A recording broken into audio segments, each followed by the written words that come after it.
أعوذ بالله من الشيطان الرجيم. بسم الله الرحمن الرحيم. الحمد لله رب العالمين، والصلاة والسلام على أشرف الأنبياء والمرسلين وعلى آله وصحبه أجمعين. رب اشرح لي صدري ويسر لي أمري واحلل عقدة من لساني يفقهوا قولي. Tapi dulu sama-sama kita manjatkan setinggi-tinggi kesyukuran. Alhamdulillah, pada ketika ini kita masih diberi kesempatan oleh Allah SWT untuk kita solat berjemaah sama-sama, dan insya-Allah kita akan menyambung siri kuliah kita dalam bidang yang dipanggil fiqh al-mawaris. Kita akan meneruskan tajuk mengenai hibah. Saya dah janji dengan tuan-tuan, tapi puan-puannya tak datang juga malam ni. Tak apalah.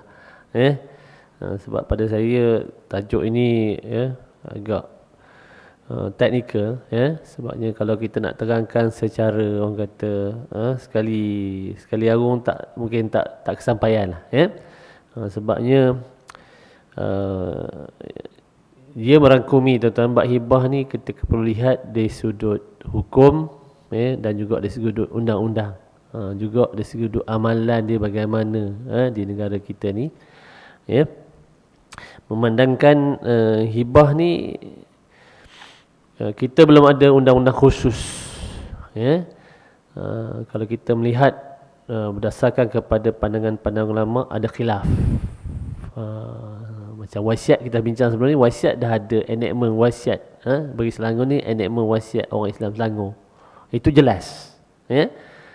Cumanya bab hibah ni ada beberapa pandangan lah.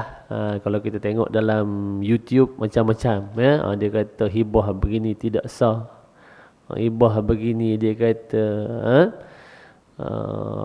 madah berhelah, macam-macam saya dengar lah tuan-tuan. Malah saya sendiri pada mula-mula beberapa tahun yang lepas, pada ketika baru-baru saya terjun dalam bidang ni, ramai yang mempersoalkan.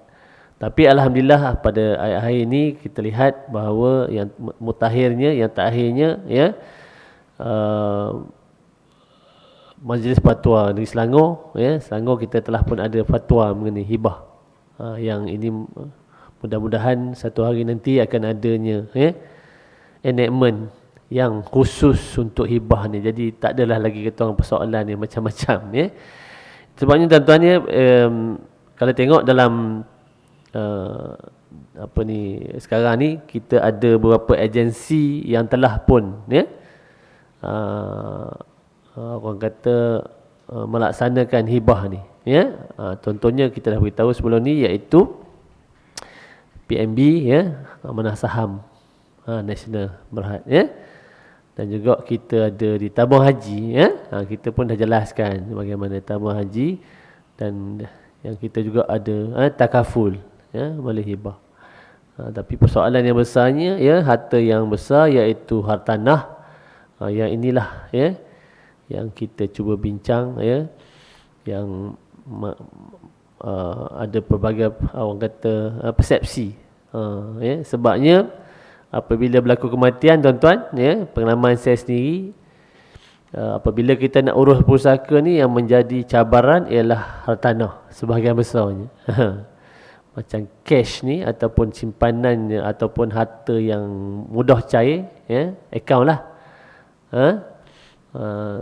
mudah kita nak faraid tuan-tuan ni, tapi bab-bab hartanah ni, ataupun harta yang tak alih, dia ada harta alih, harta tak alih, dua je tuan-tuan. Dalam harta pusaka ni ada dua jenis harta. Harta tak alih, harta alih. Harta alih ni ialah harta yang boleh alih lah. Kereta, akaun, barang-barang dalam rumah, pakaian, barang kemas, itu kita harta alih lah. Harta tak alih ni bangunan, tanah, rumah, itu harta tak alih, dipanggil hartanah, yang menjadi orang kata cabaran, bagi waris-waris untuk menguruskan harta pusaka apabila berlaku kematian. Jadi hibah ini ialah salah satu option, pilihan, dan berbagai cara lah ada segi pelaksanaannya, Sekarang ni saya lihat ada secara dasarnya, kalau kita tengok hartanah ni ada 3 cara orang buat tuan-tuan, Yang pertamanya pergi pejabat tanah, dia pindah milik. Dia kata itu hibah lah tu. Ya. Namun setengah mengatakan kita buat pindah milik tu selok-eloknya disertakan juga dokumen hibah. Itu pandangan lah tuan-tuan ya. Itu yang cara yang pertama ya. Maknanya dia buat pindah milik tu selesai lah. Ya tak? Contohnya ayah pindah milik kepada anak atas rasa kasih sayang kan. Sebab hibah ni ya. Kita hibah ni pemberian. Pemberian semasa hidup ya atas rasa kasih sayang. Itu yang cara yang pertama. Cara yang kedua yang saya jumpa dalam industri ni ya. Dia buat dokumen hibah. Pindah miliknya belum. Dia tak buat pindah milik ya. Dia tak buat pindah milik. Tapi dokumen hibah didesahkan mahkamah syariah semasa hidup. Ataupun ada dokumen lain yang dipanggil power attorney ya. Namanya hibah tapi dia ada power attorney. Itu yang pernah saya jumpa begitulah. Dibuat semasa hidup ya. Itu yang kedua. Yang ketiganya ada yang buat dokumen ya semasa hidup pun tak pindah milik juga. Tadi pindah milik ini tak pindah milik. Pindah miliknya selepas kematian ya.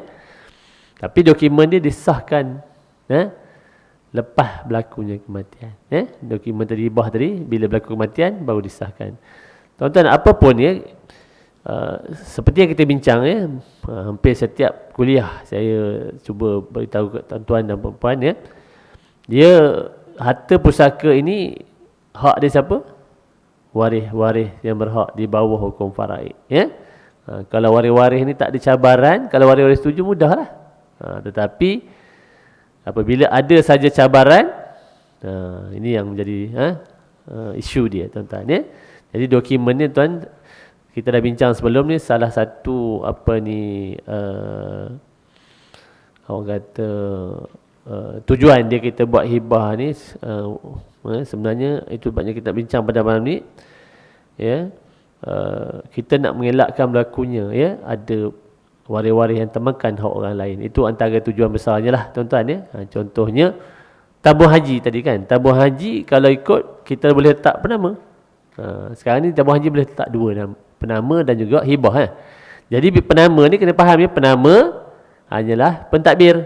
Jadi kalau pentadbir ni ambil semua tadi salah lah. Tak betul lah, dia dah termakan hak orang lain lah. Pentadbir ni dia kena faraid kan. Tabung haji tersebut. Ya. Jadi hibah tu kita selesai lah. Maknanya kalau kita hibah kepada orang yang penama tu tadi, selesai lah. Ya. Contohnya nama A tak, kita hibahkan kepada dia terus. Maknanya selesai lah. Itu sekali tadi antara tujuannya kita nak mengelakkan berlakunya makan hak orang lain ya.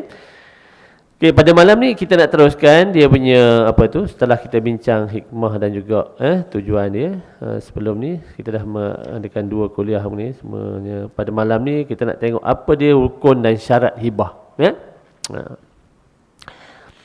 Yang pertamanya pemberi hibah ataupun al-wahib ya. Pemberi hibah adalah salah satu daripada rukun hibah menurut pendapat jumhur fuqaha ya. Maknanya mesti ada pemberi lah. Kalau namanya pemberian tak mesti ada pemberi. Dah. Ya. Namun ada beberapa syarat ya yang kita kena pastikan ya supaya akad hibah menjadi sah. Yang pertamanya pemberi hibah mestilah berkeahlian untuk menyumbang. Berkeahlian. Maknanya orang yang bawah umur ni dia tak boleh lah kalau jumhur mengatakan kalau ikut undang-undangnya bawah 18 tahun tak sah lah tuan-tuan ya. Walaupun dia ada harta ya. Kalau ikut dia tidak lagi orang dipanggil orang yang layak untuk untuk membuat hibah Jadi disyaratkan memberi hibah itu adalah seorang yang berkeahlian untuk memberi sumbangan iaitu berakal, baligh dan tidak dihalang daripada menguruskan hartanya. Ya. Kalau orang gila boleh buat dah hibah tuan-tuan. Tak boleh tak? Sebab dia tidak berakal disebut sini kan. Maknanya yang keduanya mestilah baligh, tapi di bawah undang-undang negara kita mestilah 18 tahun ya. 18 tahun kecuali saya dah fahamkan takaful dia lain 16 tahun tak silap saya. Dia lain pula. Maknanya 17 18. Boleh itu di bawah takaful lah ya tak. Oleh itu hibah yang dilakukan oleh kanak-kanak dan orang gila adalah tidak sah kerana kedua-duanya tidak mempunyai kuasa ke atas harta mereka. Ya. Sebabnya perlunya pelantikan, ya, di bawah undang-undang pelantikan pemegang amanah ataupun penjaga harta. Ya. Sebab dokumen-dokumen tentu dia bawa undang-undang tentang penting. Walaupun dari segi syariahnya, sebabnya ada keadaan nanti kita akan bincang, di syariahnya boleh undang-undang syariah, tapi undang-undang siber sangkut. Macam kita bincang sebelum tak. Contohnya orang ni buat wasiat tanah reserve Melayu. Bagi wasiat kepada bukan Melayu tak? Begitu juga hibah tuan-tuan dia. Kita hibahkan tanah reserve Melayu kepada bukan Melayu. Boleh tak? Dari segi hukumnya boleh. Tapi dari segi undang-undangnya, undang-undang siber kata tak boleh. Tak? Tapi ada jalan penyelesaian lah. Ada cara penyelesaian itu nanti kita bincang kemudian. Allah SWT memerintahkan wali atau pemegang amanah harta anak-anak yatim menjaga dan pengurus harta bagi anak-anak tersebut dengan baik dan memberi manfaat kepada miliknya sehingga mereka balik. Maknanya kalau nak buat hibah ni, maknanya dia tidak boleh lah. Dan juga seorang hamba juga tidak berkalian. Hamba pun bukan. Hamba ni maknanya dia tak boleh lah. Kalau dia hamba, dia tidak berkahlian, tapi sekarang ni tak ada tak. Sebabnya kalau hamba ni meninggal tuan dia jadi warisnya. Tuan dia jadi waris, boleh hamba tidak boleh tidak berkahlian untuk mengibah harta tanpa izin tuannya, kerana dia di bawah kuasaan tuannya memilikinya. Begitu juga dengan harta orang yang muflis. Orang muflis tak? Bankrupt lah. Di bawah undang-undang dia panggil orang yang tiada kapasiti undang-undang. Dia tidak berkapasiti ataupun orang yang tak ada boleh buat. Bila orang bankrupt ni tuan, harta dia milik siapa? Milik insolvency. Kalau dalam geran tuan, dia bukan milik dia dah. Tukar pemegang harta dia, insolvency. Jadi seorang yang muflis dan maktuh dipanggil, juga tidak sah memberikan hibah kepada mereka tidak berkalian. Apa dia maktuh ni? Ialah seorang yang kurang kepahaman ataupun kurang akalnya. Percakapannya tidak dipahami. Orang kena stroke tuan-tuan. Kan tiba-tiba dia ataupun koma untung lah. Mana tak boleh lah. Dan juga dalam keadaan orang yang dalam keadaan maradul maut. Sebelum ni kita bincang tak maradul maut kan? Orang yang sakit. Hampir sakit yang boleh membawa kematian. Dulu ni kita bincang kan? Orang yang kena COVID tahap advance, tahap 3 ke atas. Ataupun orang kena kanser, tahap advance, tahap 4, tahap 5. Itu advance lah tu. Advance stage cancer ni, dia kalau dia buat hibah, dia panggil dia buat hibah dalam keadaan maradul maut. Orang nak pergi perang, dah tahu dah besok nak pergi perang, hari ni buat. Boleh dikategorikan sebagai maradul maut. Orang yang ada juga, saya pernah menghadiri satu ceramah tu, dia kata orang yang kerja dia stuntman. Besok dia nak buat stunt, hari ni dia buat dokumen contoh. Stuntman. Terjun. Biasa terjun okey. Itu hari salah terjun. Meninggal pelakon stunt meninggal tuan-tuan. Dan keadaan tu dia panggil juga boleh dikategorikan sebagai maradul maut. Orang panjat gunung macam mana tu? Orang panjat gunung mencari maut. Bawa motocross, tak tahu lah, itu pakar lah tuan-tuan. Semua benda-benda gini undang-undang yang menentukan. Cumanya keadaan-keadaan tu boleh membawa keadaan di mana definisikan sebagai maradul maut. Bukan saja sakit. Saya menghadiri seminar tu, dia kata bukan saja sakit menyebabkan maradul maut. Di mana keadaan-keadaan yang boleh menyebabkan maut. Risikonya tinggi tak? Bawa kereta laju-laju tuan-tuan. Masuk racing. Tak? Itu Allah Alam lah. Itu bukan bidang saya untuk menentukan. Cumanya keadaan-keadaan tu boleh dikategorikan sebagai maradul maut. Kalau orang ni buat juga, boleh terbatal dokumen dia. Tuan-tuan, jangan tunggu sakit lah maknanya. Kita ni kebanyakannya dah, saya berapa keadaan orang dah masuk hospital baru call. Oh, Tuan Haji datang ni kat hospital ni. Saya kata buat apa? Saya nak buat dokumen. Oh, nak buat dokumen. Nak buat dokumen apa? Nak buat dokumen hibah, dia kata. Allah. Kita dah tahu dah macam saya sebab kita dah belajar. Dia kata bolehlah buat dokumen, tak ada masalah. Tapi kalau ada waris tak bersetuju, sebab kata tu tadi, saya kata tadi, bila berlaku kematian, kalau waris setuju tak ada masalah. Walaupun dia buat dalam keadaan maradul maut. Dah? Tadi dia buat dalam keadaan sakit. Dia ada kanser dah. Tapi anak-anak apa ni, waris-waris semua setuju dengan dokumen yang dibuat tadi tu. Sah lah. Tak ada masalah.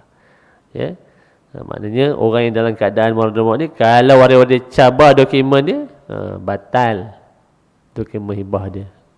Hibah menjadi bertukar menjadi wasiat. Cuma 1/3 saja daripada harta yang boleh sah untuk diterima oleh penerima yang dihibahkan.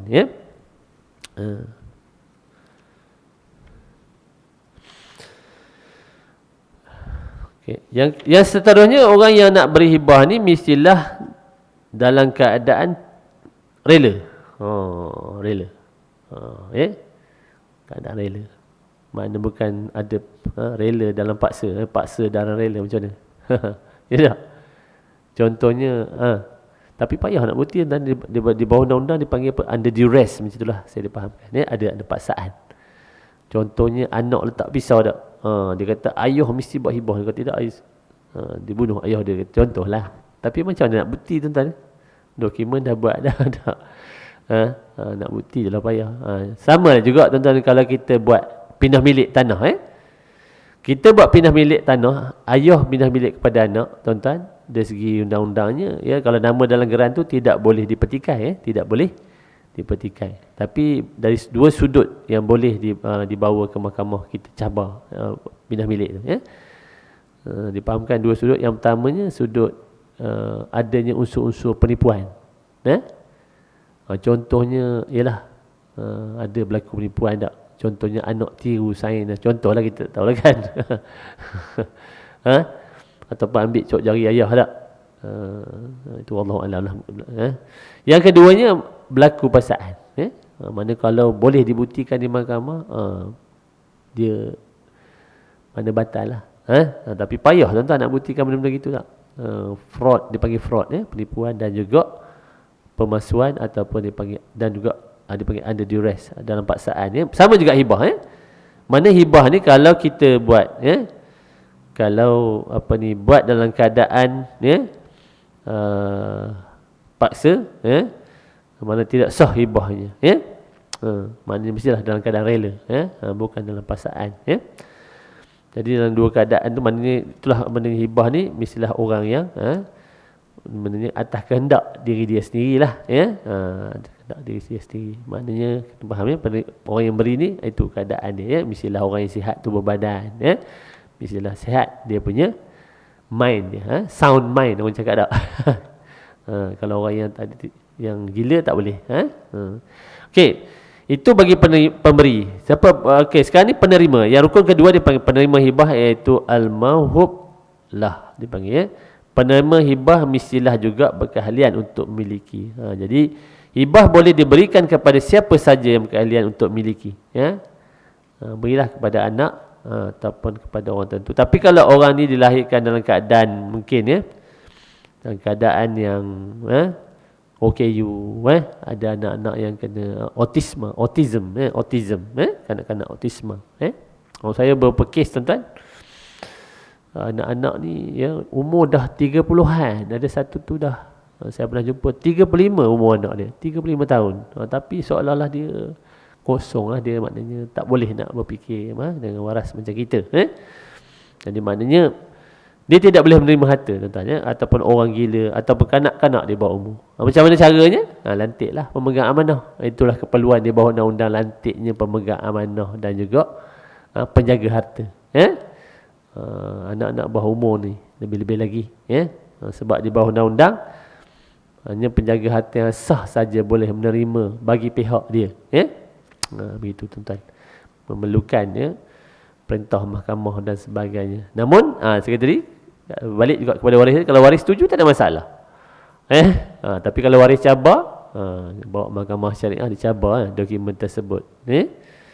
Benda-benda gini tuan-tuan. Sebab bila kes mahkamah ni ialah kita cuba elak lah.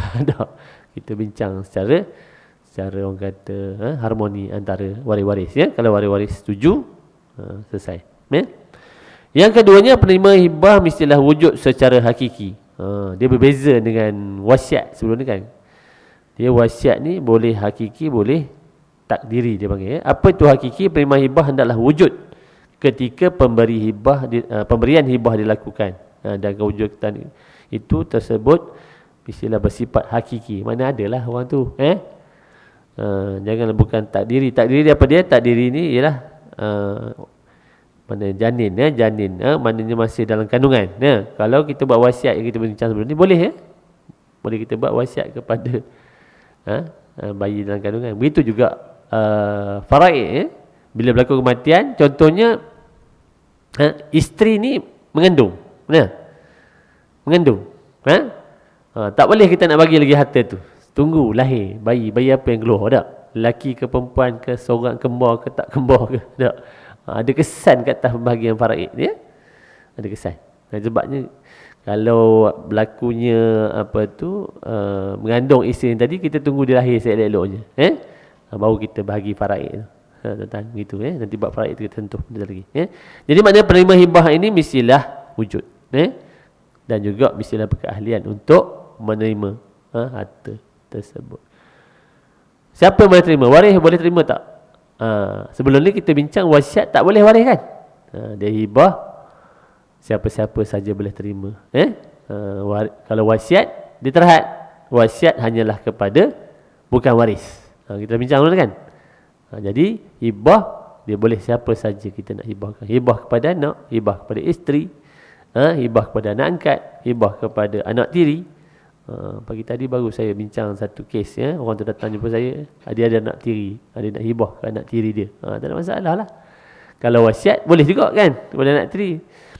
Pihak anak kandung boleh terima hibah juga.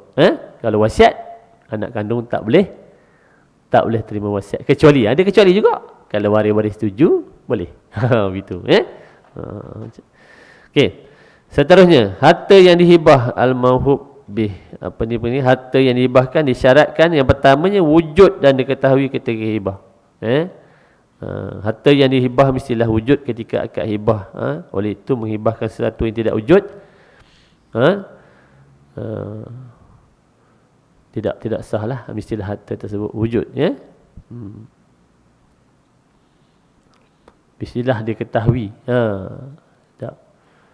Contohnya kita nak beri barang kan, mestilah orang tahu tak, orang yang beri, orang menerima, mestilah berakad. Bila kita akad tu maknanya kita tahulah benda kita beri kan.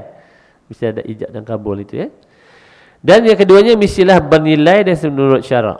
Menilai syurut syarak ni mestilah halal ataupun mestilah patuh syariah. Sebab kita bincang sebelum tu sama juga wasiat.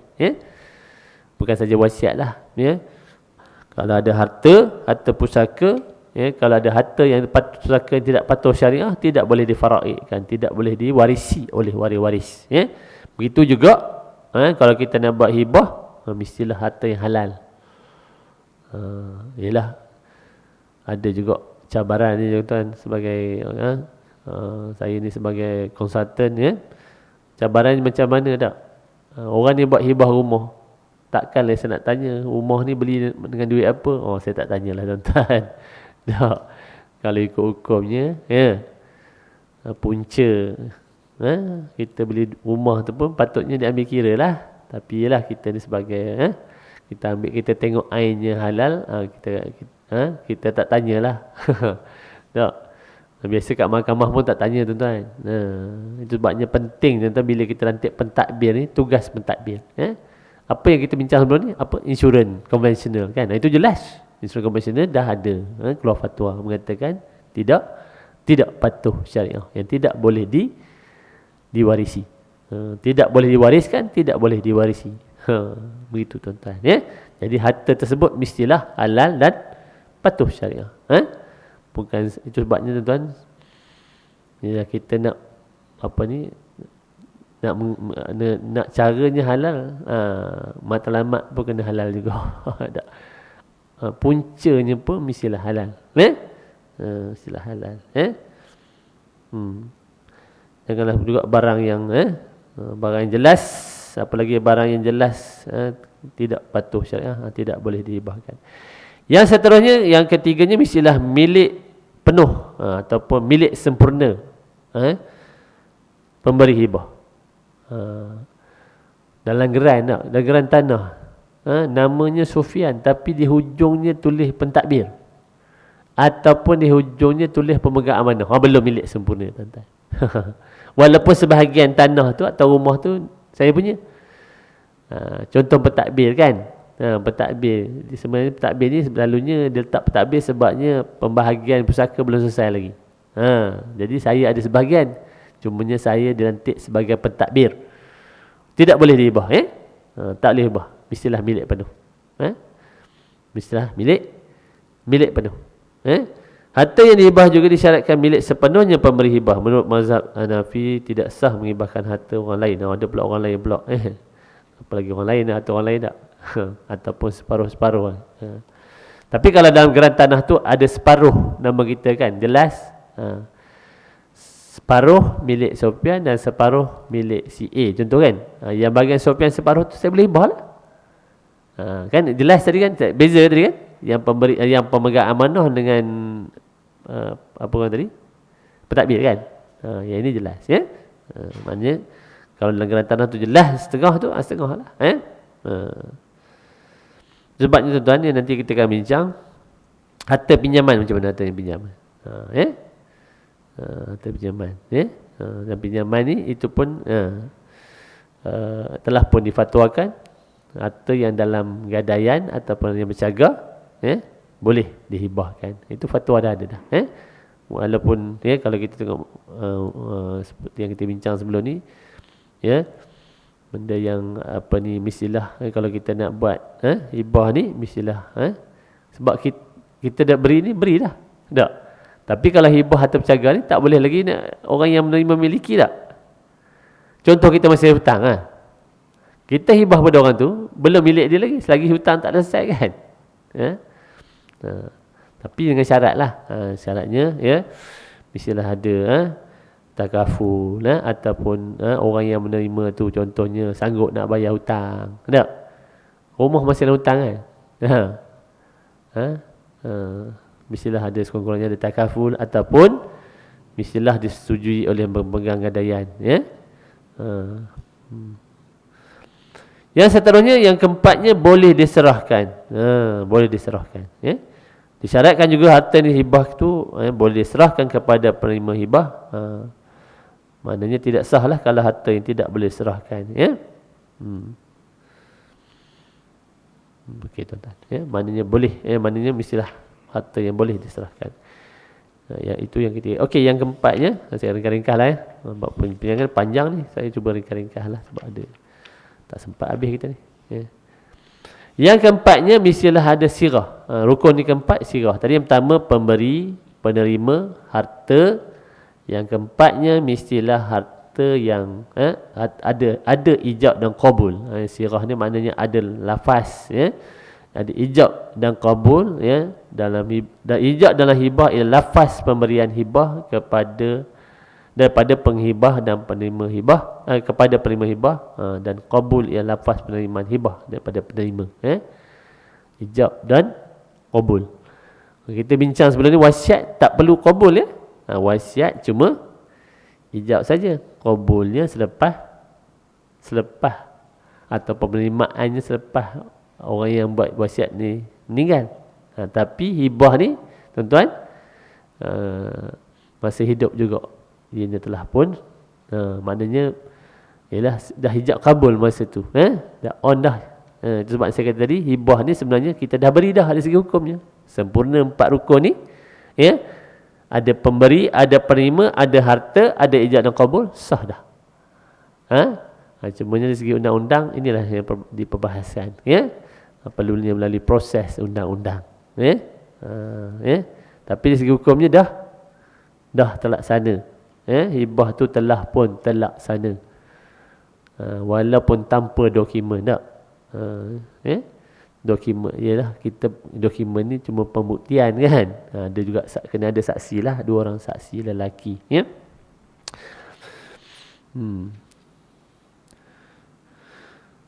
Jadi maknanya kena ada ijab dan qabul, ya.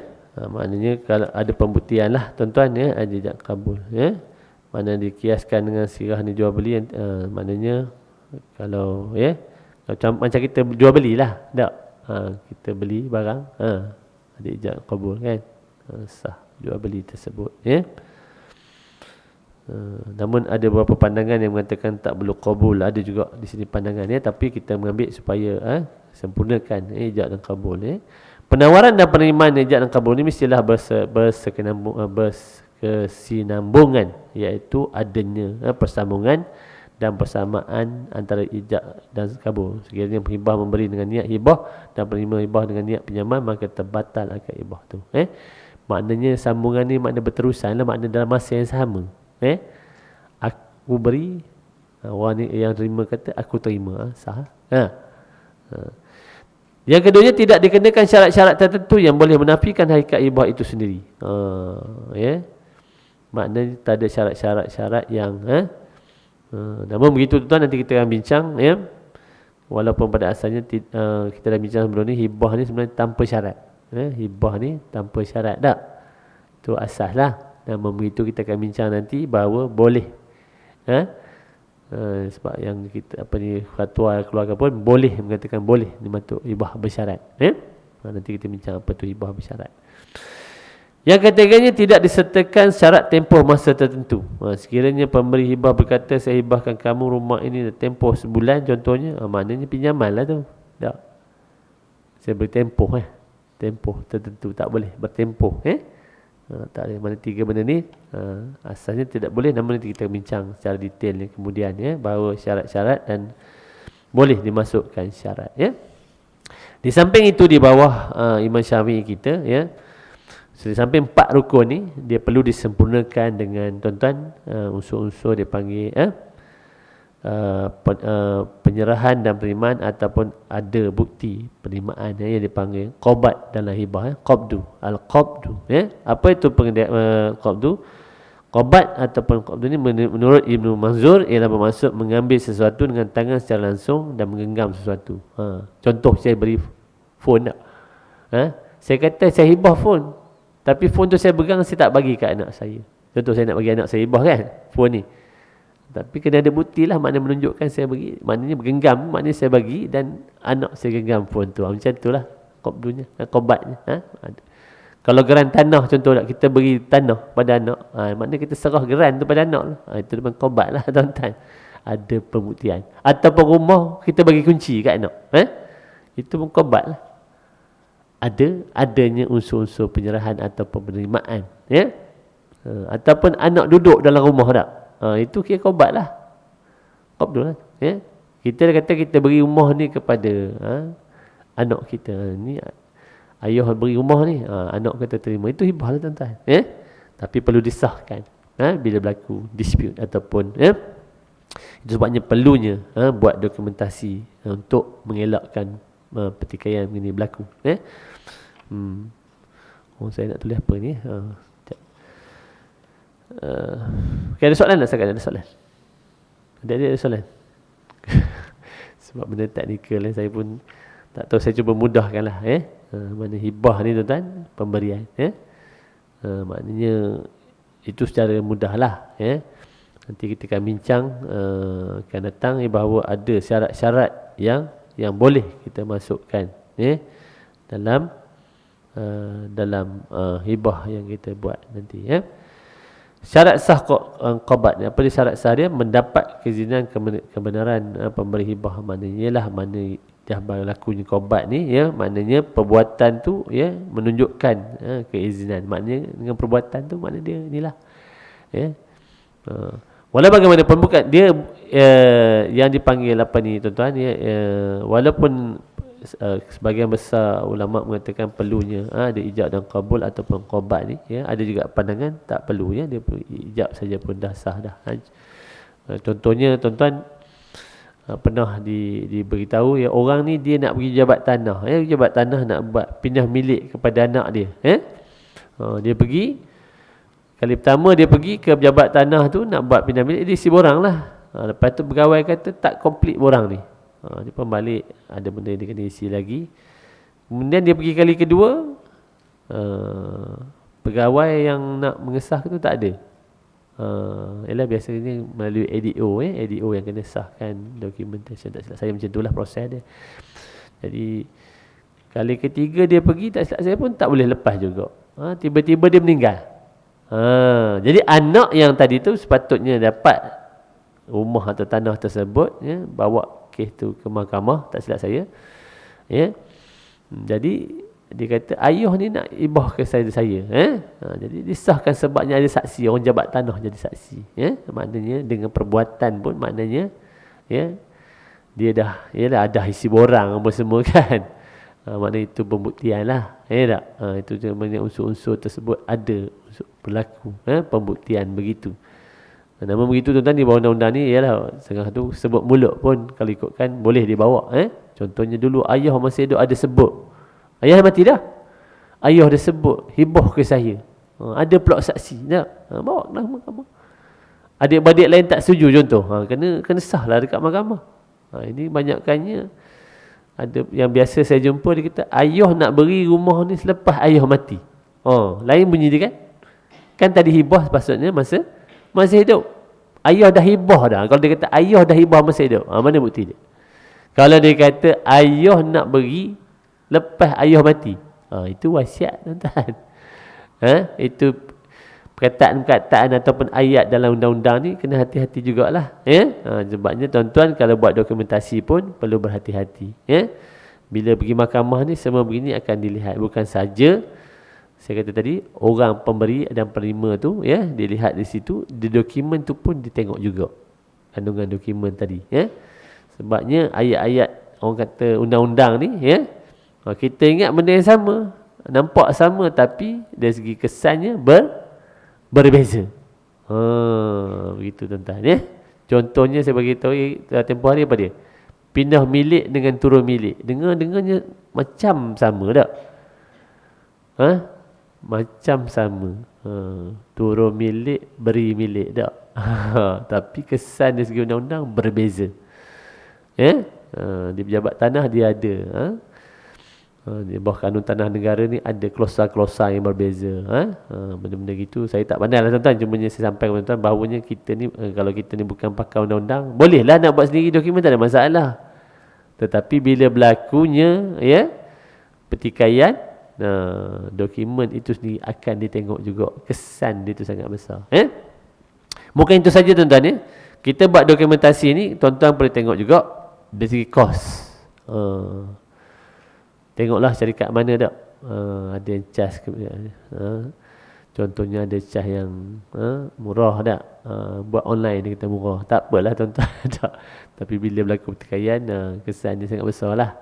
Yang keduanya, yang kita perlu lihat ialah kesan dari segi macam mana dokumen tu boleh terlaksana ataupun tidak. Boleh sah ataupun tidak. Itu penting.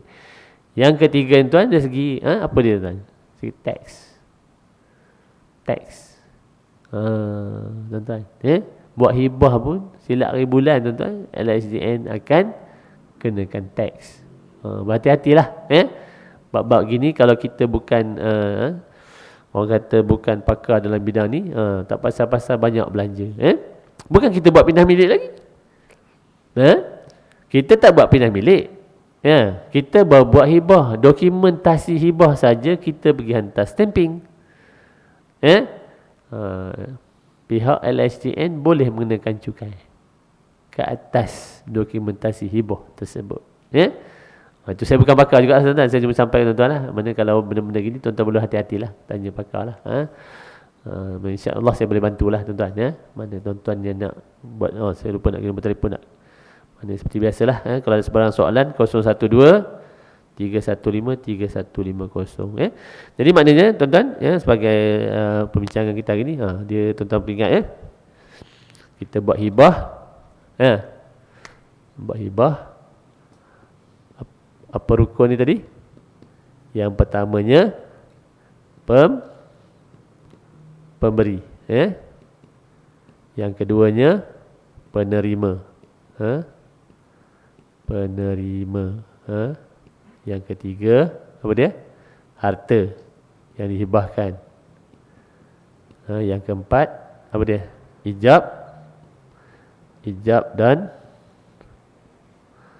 qabul, ijab dan qabul. Namun di bawah Imam Syafi'i kita syarat apa? Syarat qobat, QABD,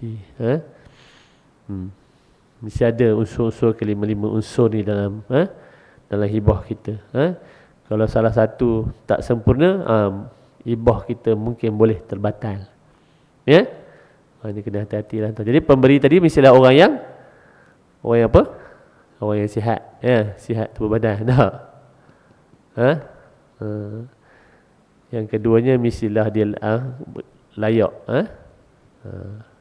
Sama juga di sini, orang yang yang penerima mestilah orang yang layak, tapi dia tak ada had lah.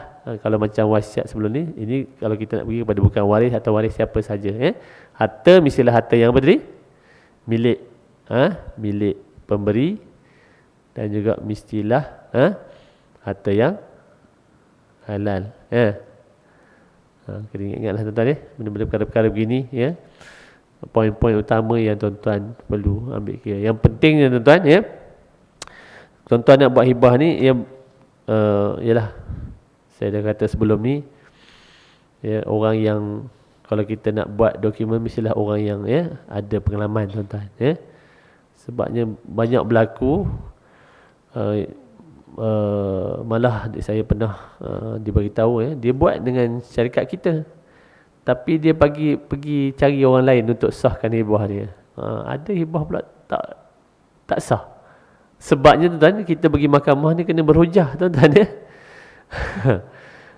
kalau hujahan kita tu tak betul, walaupun sebabnya kita ada dua pihak kan. Satu pihak yang mencabar dan kita perlu membuktikan benda tu. Jadi nak bukti itulah. Perkara-perkara gini sangat penting. Jadi saya kata tadi, harta ni walaupun dalam pinjaman ataupun dalam gadaian, pada mulanya tidak boleh dihibahkan, tapi dengan adanya pandangan-pandangan ulama, walaupun pada asalnya tidak boleh dihibah, tetapi ulama dah kaji kata boleh. So itu pun depend juga, kan? Kalau tak kena caranya, ini juga. Jadi apa perkara-perkara yang perlu tuan-tuan pertimbangkan semacam kita bincang sebelum ni, pertamanya melibatkan kos lah, nak kos dokumen, ini perkara-perkara yang perlu kita pertimbang lah, tak? Maklum tak? Orang kita berkira tuan-tuan buat dokumen. Yang keduanya apa tadi? Tadi yang kita bincang tadi, kita nak laksana macam mana? Macam mana kita nak laksana? Nak laksana macam mana nak sahkan? Sahkan dokumen. Bila berlakunya, bila berlakunya pertikaian. Yang ketiganya tuan-tuan, perkara yang perlu kita ambil kira ialah apa dia? Cukai. Ini cukai. Ni, ini maknanya tiga-tiga ni melibatkan kos tuan-tuan. Nak sahkan dokumen di mahkamah, ni kos, biasalah bab-bab ginilah yang menjadi pertimbangan orang kita kan. Namanya dia setiap proses ni tuan-tuan, akan ada kos. Itu sebabnya tuan-tuan, kalau waris-waris ni cabar-mencabar antara satu sama lain, ini melibatkan banyak kos yang terlibat. Turun naik mahkamah kan? Mahkamah pula, tuan-tuan, hibah di mana? Mahkamah syariah. Dah sah kat mahkamah syariah, untuk proses harta pusaka kena bawa pula mahkamah sibel ataupun pejabat pusaka kecil. Makna dua proses undang-undang. Tuan-tuan, ini menyebabkan orang kita ni bila benda-benda terlibat, tuntutan harta pencarian, tuntutan lain-lain tuntutan menyebabkan proses tu jadi panjang. Kalau waris-waris boleh setuju, sebabnya kita selalunya kita buat perbincangan di luar mahkamah. Supayanya bila pergi mahkamah ni saya dah selesai dah. Tapi maklumlah orang kita ni semua nak buat mahkamah tak. CJ Faraid mahkamah, tuan-tuan ni hibah mahkamah. Sebelum kita bincang wasiat kan, wasiat. Wasiat.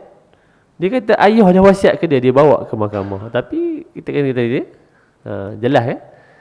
Jumhur ulama katakan wasiat kepada waris tidak sah, tapi dia nak juga bawa benda tu mahkamah. Dia tahu dah. Contohnya orang dah nasihat ke dia mau bawa pun kita katakanlah, tapi dia tak nak bawa. Dia kata ada orang kata boleh cabar. Boleh kita dapatkan sahkan di mahkamah, dia kata. Ada. Itu saya kata tadi terpulang kepada ujahan lah. Kalau katakan ada yang boleh hujah mengatakan boleh membawakan nas-nas tertentu tak dalam mahkamah syariah, dia kata boleh. Tengok pula pada hakim. Itu pulang juga tak? Sebagai contoh, saya pernah menghadiri seminar tadi yang di beberapa paper yang dibentang oleh hakim dan juga peguam. Saya pernah tanya seorang hakim sama ada dia bersuara dengan saya atau tidak, saya tak tahulah. Dia tanya saya, dia orang Perak, ada orang Perak ni. Dia tanya saya, mikir ni orang mana? Kata, mikir ni orang mana? Kata, mikir orang mana? Orang Perak ya? Saya betul orang Perak juga, tuan-tuan. Betul hakim pun orang Perak juga.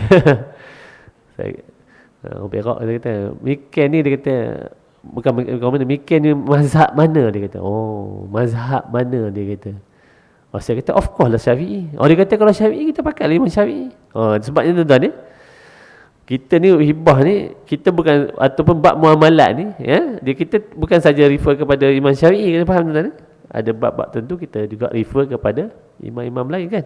Contoh zakat kan. Kalau kita ikut Imam Syafi'i, kita makan apa? Beras, makan nasi ya. Beras. Kita bagi beras tak? Tapi dibolehkan kita bayar dengan duit tak. Tapi Imam Syafi'i kata tak boleh. Begitu sama itu jugalah. Dalam nanti kita bincang, tuan-tuan tengok ya, ada kalau kita ikut Imam Syafi'i strictly kalau hibah tu tak boleh bersyarat, tuan-tuan. Tak boleh bersyarat ya. Kita berhenti azan dulu ke? Masuk waktu dah. Kita berhenti azan dah. Okay, kita berhenti azan sekejap, lepas tu kita sambung. Tuan-tuan kalau ada soalan boleh turun SMS atau WhatsApp saya 012 315 3150 macam biasalah mana soalan-soalan yang agak sensitif tu tak mestinya bab hibah tuan-tuan boleh tanya apa-apa bab pun. Okay, malam ni tak sempat habis nanti kita akan sambung bulan depan. Mana Bilal nak azan? Azan dulu lepas tu kita sambung sekali.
Okey tuan-tuan ya.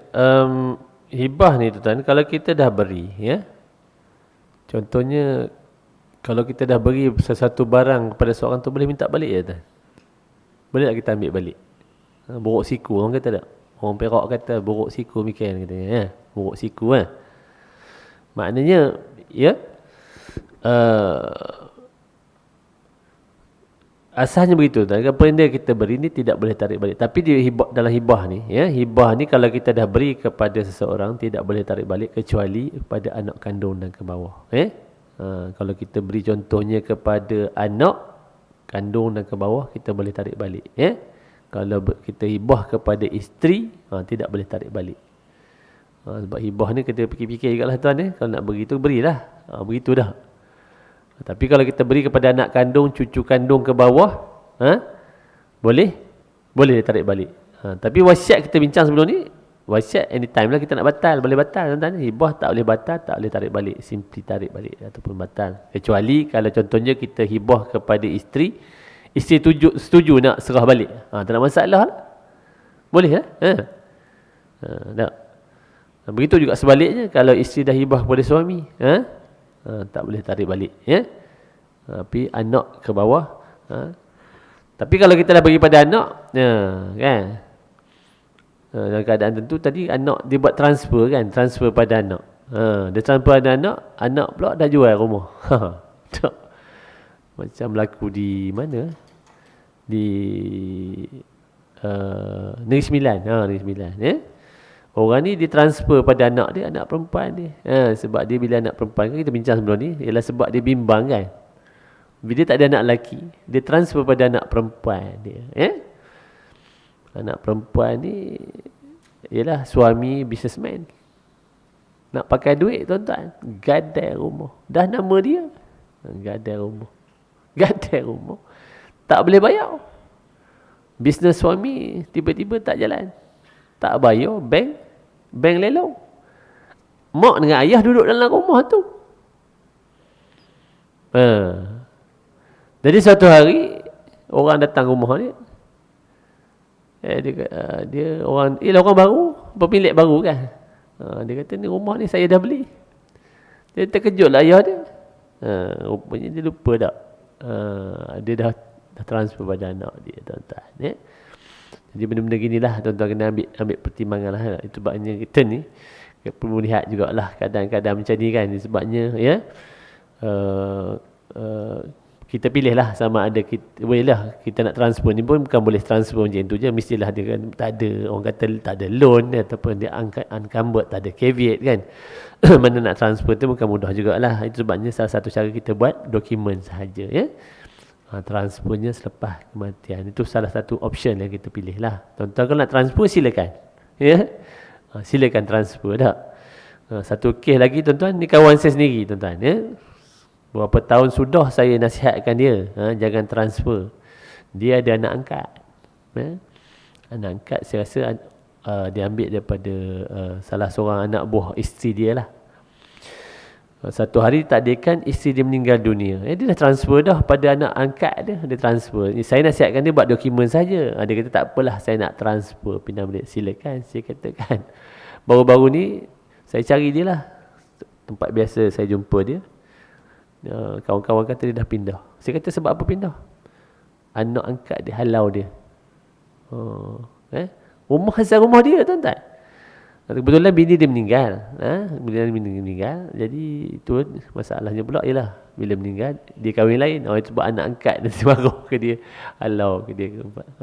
Tak, benda-benda ginilah tuan-tuan kita ambil maslahah sebab kita kadang ialah kita pun kalau anak-anak ni ialah bukan semua kita boleh 100% percaya dah. Kalau dia ada suami, ada isteri. Ada soalan tuan-tuan? Ada soalan? Mungkin 1-2 soalan. Ada soalan? Sebenarnya ada bab hibah lagi saya nak bincang, mungkin satu sesi lagi, iaitu apa dia hibah bersyarat. Apakah syarat-syarat yang boleh dimasukkan dalam hibah walaupun kalau kita tengok asalnya hibah ni tidak boleh bersyarat. Kan kita bincang sebelum ni, hibah ini ialah makna dia apa? Pemberian atas dasar kasih sayang. Sebenarnya kalau ikut hukumnya tidak boleh bersyarat. Tapi kita ada fatwa yang nanti saya kongsikan dengan tuan-tuan yang telah pun dikeluarkan oleh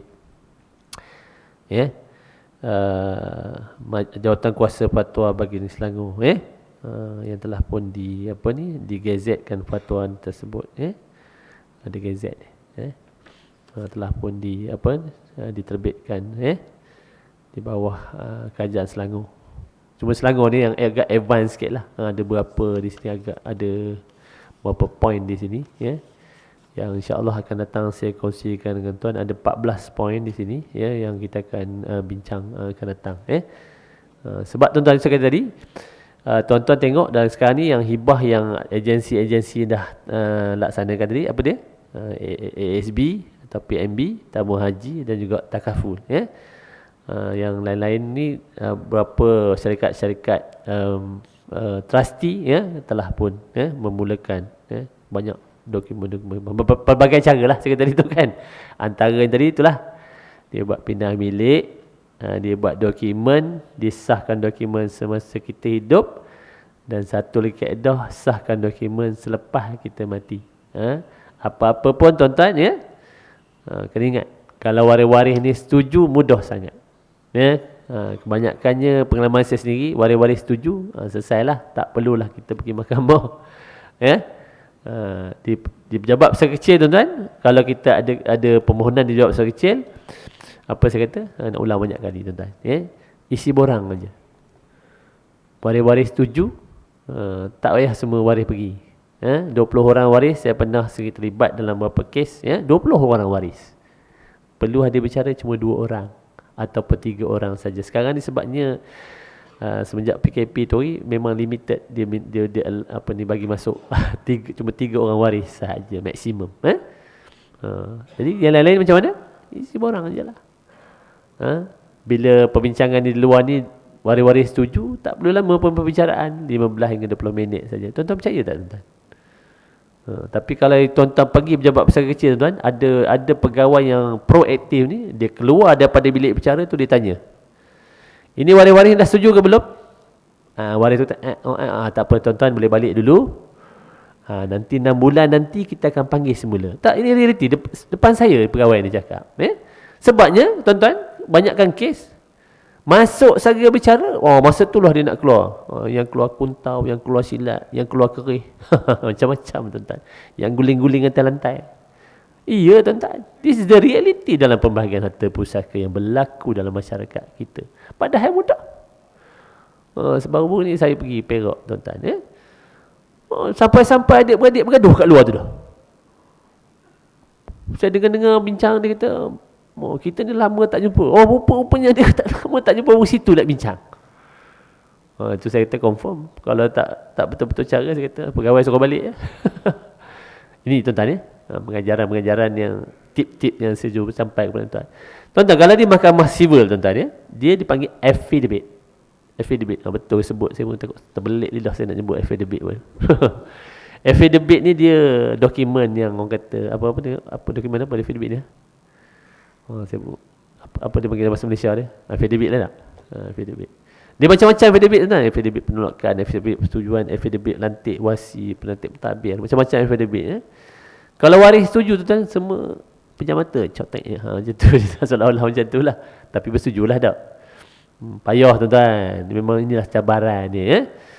Kalau boleh setuju, mudah sangat. Inilah. Kalau tak ada apa-apa soalan, saya mohon maaf. Ada? Okey, sila tuan. Ya. Ya. Terima kasih. Ini satu soalan yang bagus ni. Dia tuan-tuan, ni sebabnya saya bukan apalah banyakkan yang dipromosi. Dia kata buat hibah selesai. Tuan-tuan, kan saya kata tadi, kuasa harta pusaka ni atas siapa? Waris yang berhak di bawah hukum faraid. Dengan syarat-syarat, walaupun semua rukun ni sempurna, tetapi dicabar oleh waris. Dokumen tersebut, hibah tersebut perlu disahkan di mahkamah syariah. Ini undang-undang kata Piramli. Undang-undang kan, undang-undang. Gitu tuan-tuan. Sama juga wasiat. Wasiat. Betul dah. Bagi kepada anak angkat. Betul? 1/3. Betul. Tapi dia soal, dia kontes dari sudut lain. Masa dia kata ayah buat wasiat ni, something wrong dia kata. Oh, ayah ni. Ataupun dia kata ayah ni kena paksa. Dah. Kan saya kata tadi? Apa-apa dokumen yang dibuat oleh orang yang mati, tuan-tuan, orang dah mati dah. Masa dia buat dokumen tu, orang tu kena tengok keadaan dia macam mana. Itu yang pertama. Yang keduanya, dokumen yang dibuat sini, the body ataupun the content of the document itself. Dua benda tu yang utama akan dilihat dari sudut tu. Waris boleh cabar maknanya. Walau apa pun keadaan, sebab saya kata tadi, waris kan. Tuan-tuan janganlah tuan-tuan kata buat hibah ni 100% confirm. Tak juga. Yang confirm tadilah kalau buat even tuan-tuan ni, saya pernah diberitahu, even kalau ayah ni buat pindah milik kepada anak, kan saya kata tadi, ayah ni pindah milik dah, dalam geran dah nama anak dah. Anak tunjuk, dia kata abang tu ayah dah transfer dah. Oh, adik pergi kontes kat mahkamah, boleh. Tadi dua sudut dia kan, under duress, mana ada paksaan ataupun adanya unsur-unsur penipuan. Dia kata dulu ayah ni kena tipu. Oh, contohlah kan. Ayah tengah tidur dia ambil cok jari, contohlah. Benda-benda gini lah tuan-tuan ya. Itu saya kata undang-undang. Kalau waris setuju tak ada masalah. Tapi bila boleh berkontes, itu. Ya tuan dia ada apa nak tanya ni? Tak ada masalah saya kata ni. Waris setuju. Macam mana? Itu saya kata tadi tuan-tuan. Begini tuan-tuan. Ini saya dekat tips sikit lah tuan-tuan ya. Tak maaf lah tuan-tuan. Ini pengalaman saya lah. Si mati ni ada hibah. So kita bacakan kepada waris-waris. Inilah antara pesanan ataupun dokumen-dokumen tinggalkan oleh arwah. Kita baca. Okey, yang dia ni ada buat wasiat kepada si A. Macam mana? Kami setuju je lah. Kita. Selesai. Tak payah pun kita bawa dokumen tu. Cakap tadi, borang DDA. Kita isi, sign. Sama juga hibah. Hibah, okey, kita kata kita baca ni, si mati dia meninggalkan hibah, dokumen hibah seperti berikut. Yang ini rumah ni diberi kepada si B. Rumah ini diberi kepada C. Contoh. Waris-waris kata setuju. Kita pun tolak tepi. Ni borang sign. Sama juga affidavit sign. Dokumen ni kita bawa mahkamah tak? Tak perlu, tuan-tuan. Ini rahsia dia, tuan-tuan. Ini saya cakap tentang rahsia ni hari ni. Ini yang kita cuba kongsi dengan masyarakat. Siapa yang berkuasa? Waris. Waris yang berhak di bawah hukum faraid. Inilah rahsia yang sebenar, tuan-tuan. Itu sebabnya perlu waris-waris ni redha tak. Tapi inilah cabaran. Inilah cabaran, tuan-tuan. Okay, tuan-tuan. Semua banyak-banyak. Kalau tuan-tuan ada soalan lanjut, terus SMS atau WhatsApp saya. Siapa yang minat nak penerangan lanjut, bolehlah panggil saya datang ke rumah. Minat nak buat hibah, nak buat wasiat, insyaAllah saya boleh bantu. Nak selesai harta pusaka. Tuan-tuan ya. Saya ada kes, saya pernah terlibat 30 tahun. 30 tahun dah. Mak ayah dah meninggal. Alhamdulillah kita bagi penerangan, selesai. Inilah cara dia. Tak perlu pun hadir mahkamah, tak perlu pun pergi jabat sekecil. Kita uruskan semua. Kita ada tim kita yang boleh bantu tuan-tuan ya. Jadi tuan-tuan, mohon maaf sekali lagi meminjamkan mata dan telinga buat saya pada hari ini ya. Tuan-tuan pada baca Yasin lagi depan ni ya. Minta maaf lah tuan-tuan ya. Tajuk ni agak panjang tuan-tuan, cuma masalah saya tak boleh nak compress kan. Ada beberapa isu lagi yang saya nak bincang dengan tuan-tuan. InsyaAllah kita sambung akan datang. Jadi yang benar itu datang pada Allah SWT ya. Wallahu alam. Saya sudahi dengan wabillahi taufiq wal hidayah. Wassalamualaikum warahmatullahi wabarakatuh.